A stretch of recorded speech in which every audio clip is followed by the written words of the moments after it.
তাহলে আপনারা শুনলেন, আজ আমরা আদা চাষ করব।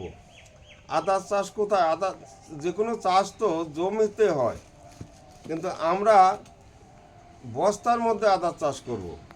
কিভাবে? এটা 3 টাকার একটা সিমেন্টের বস্তা। এইবার এই যে কিছু পাতা পচা দেবো, মানে পাতা এখনো পচেনি, এগুলি বেশিরভাগই আম পাতা।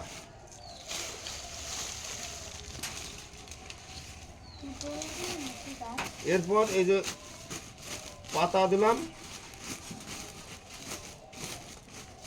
একটু পরে ধরো তো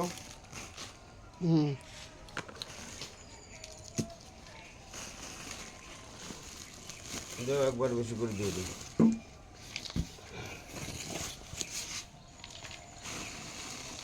এই মাটিটা কিছুদিন আগে ঝুড়ো করে শুকনো করে গাদা করে রাখা ছিল।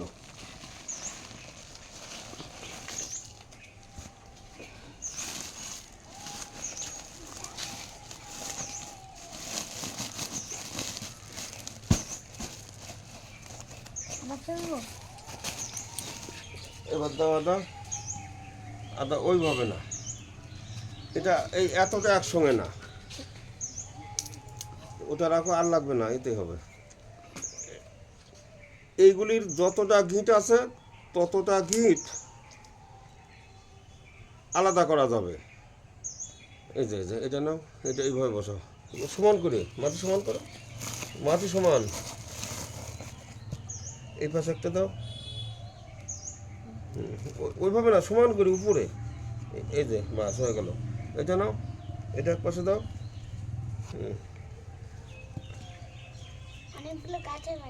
অনেকগুলো গাছ হবে একসঙ্গে। আর এটা নাও, আর ছোট একটা দাও। এই যে আর না, এবার হয়ে গেছে, অতগুলি না, এই 4টি থাক। ছোট বস্তা তো 4টি থাক, আর পরে আর এক বস্তায় দিতে হবে। হ্যাঁ হ্যাঁ, এবার মাটি দাও, হালকা করে মাটি দাও, এতে মাটি দিয়ে ঢাকা দাও।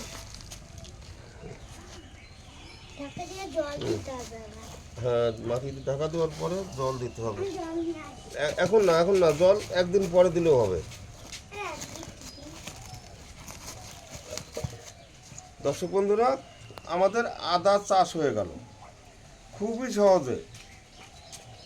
জল দিলে অল্প দাও, এখন না, হ্যাঁ, জল একদিন পর দিলেও হবে। এই আদা কিন্তু প্রত্যেকটা সংসারে দরকার, আর এতটাই উপকারী জিনিস যে হয় রান্না বান্নায় বা যে কোনো বা অনেক কিছুতেই আদার দরকার। আর আদা খাওয়াটা খুবই কিন্তু জরুরি বা খুব উপকারী, যার জন্য এখন সারা বছরে যা দরকার সেটা হয়তো সম্ভব না, যাদের জায়গা একেবারে নেই। আর যাদের জায়গা আছে, সারা বছরে আপনার যে পরিমাণ আদা লাগবে আপনি সেই পরিমাণ লাগাবেন। এইবার এই রকম আপাতত এবার যারা দেখলেন, অন্তত একটা বস্তায় 2টো বস্তায় একটু করে 50 গ্রাম বা 100 গ্রাম আদা দেখলেন তো, এই যে এরকম টুকরো করলাম, 4টে টুকরো দিলাম, তার মানে ওই 50 গ্রাম আদা হয়তো আমার গেল।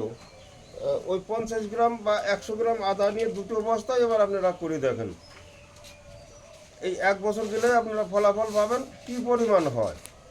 তাহলে এবার আপনি সারা বছর যদি 10 কেজি লাগে বা 20 কেজি লাগে, সেই পরিমাণ আপনি চাষ করবেন। এটা এমন বেশি জায়গা লাগবে না, ছাদে মাটিতে যে কোনো জায়গায় হবে। এটা বাজার থেকে কিনতে হবে না কোনো সময়। আপনার সেই মানে 150-200 টাকা,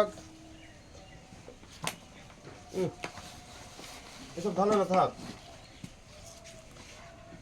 150-200 টাকা কেজি হিসাবে কিনতে হয়। তো যাই হোক, এবার দেখলেন আদা চাষ খুব সহজে কিভাবে করবেন। মাঝে মধ্যে একটু জল দিবেন, দৈনিক জল দিবেন না, মাঝে মাঝে 2-1 দিন বাদে জল দিলেই হবে। আর এখানে যদি কোনো দিন এরপরে গাছ হওয়ার পরে ঘাস হয়, ঘাসগুলি তুলে ফেলবেন। আর এই যে কিছু পাতা পচা দেওয়া থাকবে, মাটিটা বসে গেলে পরে আর অল্প কিছু মাটি এর গোড়ায় দিয়ে দেবেন। মানে পরে গাছ ওঠার পরে আমি কিন্তু এখন খুব কম মাটি দিলাম, কারণ যতটা আদা, কচু, ওল এই জাতীয় যেগুলো মাটির নিচে ফলে, আলু, এইগুলি খুব হালকা মাটির ভিতরে রাখতে হয় বা হালকাভাবে রাখতে হয়, যাতে এরা বাড়ার সময় খুব সহজেই ছড়াতে পারে। উদ্দেশ্য এই জন্য এই যে পাতা পচা দেওয়া বা কচুরি পানা দেওয়া বা যে কোনো হালকা জাতীয় কিছু দেওয়া।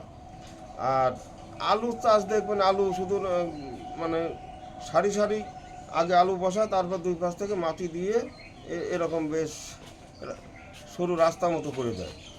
আর সেই রাস্তা খুব সহজেই দুই সাইড দিয়ে জল দেবে, আর মানে খুব সহজেই আলু মানে বাড়তে শুরু করবে। তাহলে আলু, ওল, কচু, আদা সব এই একই ধরনের ব্যাপার, একই ধরনের নিয়মে লাগায়। আর যার কারণে এইগুলি খুব সহজে অল্প জমিতে অনেকটা ফলন পাওয়া যায় যদি ঠিকঠাক যত্ন করা যায়। দর্শক বন্ধুরা, আজ দেখলেন আদা চাষ। ভিডিওটা ভালো লাগলে অবশ্যই যারা নতুন তারা সাবস্ক্রাইব করবেন, আর একটু বন্ধু বান্ধবের মধ্যে শেয়ার করবেন, যাতে আমার চ্যানেলটা একটু আগায়। আমার চ্যানেল আগালে পরে আরও 10 জন হয়তো উপকৃত হবে। এই বলেই শেষ করছি। নমস্কার।